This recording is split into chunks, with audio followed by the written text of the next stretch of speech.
మేమున్నది మీకోసమే, మీ భద్రతకు భరోసా మేమే అంటూ పోలీసులు జనాలకు ధైర్యాన్ని నూరిపోస్తుంటారు. దీంతో జనాలు ఎలాంటి భయాలు లేకుండా బయట తిరుగుతూ ఉంటారు. ఇక్కడి వరకు బాగానే ఉంది. కానీ ఇదే శాఖలోని కొందరు అధికారులు మాత్రం బరి తెగించి ప్రవర్తిస్తూ మొత్తం పోలీసు వ్యవస్థకే మాయని మచ్చ తెచ్చేలాగా ప్రవర్తిస్తున్నారు.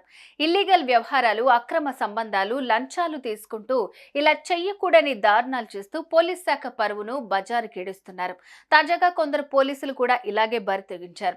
డ్యూటీలో ఉంటూ పైగా పోలీస్ స్టేషన్ లోనే మందు కొడుతూ అడ్డంగా దొరికారు. దీనికి సంబంధించిన వీడియో ప్రస్తుతం సామాజిక మాధ్యమాల్లో వైరల్ గా మారుతోంది. భవిష్యత్ అవసరాలకు వర్తమానపు అవకాశమే ఈశాన్యలో మీరు పెట్టే పెట్టుబడి. ఈశాన్య వెంచర్స్ లో ఇప్పుడే ప్లాట్ బుక్ చేసుకోండి. మీ దగ్గరలోని ఈశాన్య ప్రాపర్టీ అడ్వైజర్ ను సంప్రదించండి. ఇక పూర్తి వివరాల్లోకి వెళ్తే ఉత్తరప్రదేశ్ షామ్లీ జిల్లాలోని ఓ పోలీస్ స్టేషన్ లో డ్యూటీలో ఉన్న ముగ్గురు పోలీసులు మద్యం తాగారు. తమ కార్యాలయాన్ని బార్ లాగా మార్చేసుకుని టేబుల్ పై మద్యం, తినుబండారాలు, వాటర్ బాటిళ్లు పెట్టుకుని మందేశారు. ఇంతేకాకుండా ఇంట్లోనే ఉన్నట్లుగా ఫోర్స్ కొడుతూ, ఫోన్లు చూస్తూ, కబుర్లు చెప్పుకుంటూ ఆల్కహాల్ సేవించారు. అయితే ఈ దృశ్యాలన్నీ అక్కడే ఉన్న సీసీ కెమెరాలో రికార్డ్ అయ్యాయి.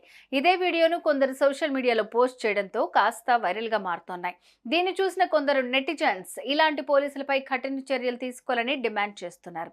ఇంతకు ఈ అధికారులపై చర్యలు తీసుకున్నారా లేదా అనేది మాత్రం తెలియాల్సి ఉంది.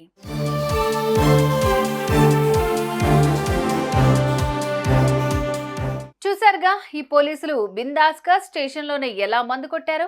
మంచి మార్గాల్లో నడవాలని చెప్పాల్సిన పోలీసులే ఇలా దారి తప్పి అడుగులేస్తే ఇక సామాన్య జనాల పరిస్థితి ఏంటని నెటిజన్స్ ఫైర్ అవుతున్నారు.